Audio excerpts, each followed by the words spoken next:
के तेल के खेल में बुरी तरह फंसे अमेरिका के बाद अब यूरोप भी सऊदी अरब के आगे घुटने टेकता नजर आ रहा है। 2 हफ्ते पहले अमेरिकी राष्ट्रपति बाइडेन सऊदी अरब से तेल की मदद पाने के लिए वहां के क्राउन प्रिंस से मिले थे और अब क्राउन प्रिंस मोहम्मद बिन सलमान यूरोप पहुंच गए। वहां ग्रीस ने उनके साथ एनर्जी डील तो की ही, ग्रीस की सऊदी अरब से ग्रीन एनर्जी पाने पर भी बातचीत हो रही है। और ग्रीस के दौरे के बाद मोहम्मद बिन सलमान फ्रांस भी पहुंचेंगे। माना जा रहा है कि वहां भी उनके एजेंडे में एनर्जी डील होगी। इसका मतलब साफ है कि तेल और गैस के मारे यूरोप को अब सऊदी अरब ही अपना खेवनहार दिख रहा है।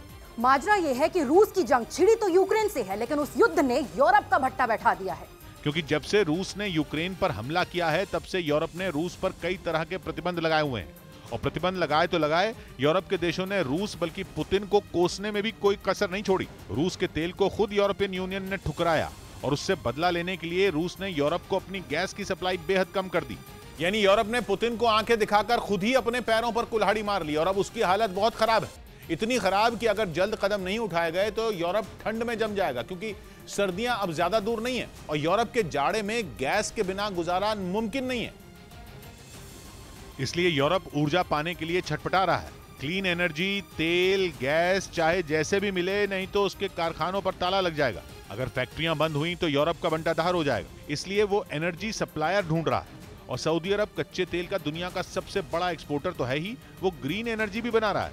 ऐसे में यूरोप की ऊर्जा की इतनी बड़ी डिमांड को सऊदी अरब पूरा कर सकता है।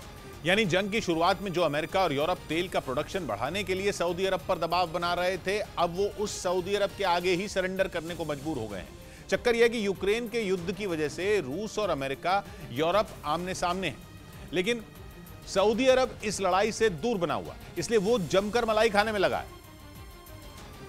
क्योंकि वो रूस, यूरोप और अमेरिका इन तीनों की कमजोरी से अच्छी तरह वाकिफ है।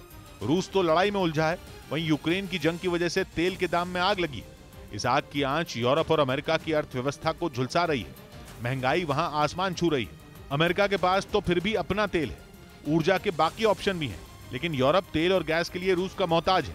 इसलिए अमेरिका और यूरोपियन यूनियन ने सऊदी अरब पर यह दबाव बनाने की काफी कोशिश की थी कि वो तेल का प्रोडक्शन बढ़ाए ताकि उसकी कीमत काबू में आ सके, लेकिन सऊदी अरब नहीं माना। अपनी बात मनवाने के लिए बाइडेन 2 हफ्ते पहले क्राउन प्रिंस मोहम्मद बिन सलमान से मिलने सऊदी अरब भी गए थे, लेकिन तब भी सऊदी अरब ने अमेरिका को कोई वादा नहीं किया।